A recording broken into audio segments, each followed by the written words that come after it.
김현수 54. 라디오 방송국 사연 프로그램 PD로 25년째 일하고 있다. 수많은 프로그램을 기획했고 수많은 사람의 사연을 들어왔다. 그에게 라디오는 단순한 일터가 아니라 인생 그 자체였다. 하지만 어느 날 인사과에서 받은 한 장의 문서가 그의 마음속 오랜 기억을 깨우기 시작했다. 발령지 MBC 라디오 총국. 프로젝트명 당신의 이야기 복원 사업. 1980년대부터 1990년대까지 편지 사연을 받아 방송하던 옛날 프로그램의 테이프를 디지털화하는 작업이었다. 김현수는 혼잣말을 중얼거렸다. 당신의 이야기라. 그 프로그램. 나도 사연 보냈었지.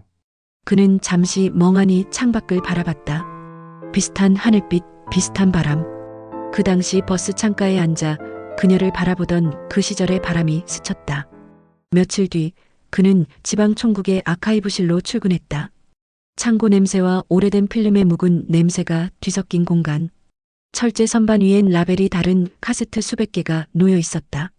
1990년 5월, 1988년 여름 특집.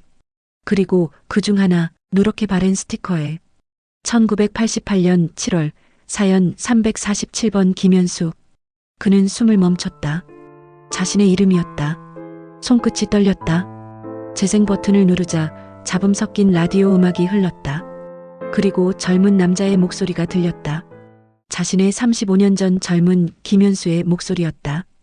안녕하세요. 저는 19살 김현수입니다.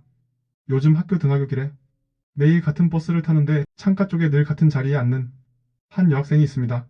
그녀가 이 방송을 듣고 있다면 제 마음이 닿기를 바랍니다. 목소리 속의 청년은 떨리면서도 진심이었다. 그때의 그는 용기 없던 19살이었다. 그녀의 이름 이선영. 같은 동네, 같은 버스. 하지만 단 한 번도 말을 걸지 못했던 이름. 19살의 현수는 같은 동네에 살면서 서로 얼굴은 알고 있었지만 용기가 없어 한 번도 말을 건네지 못했던 그녀에게 전하는 편지를 그렇게 라디오 사연 프로그램에 보냈던 것이다. 다음 편에서 계속 이어집니다.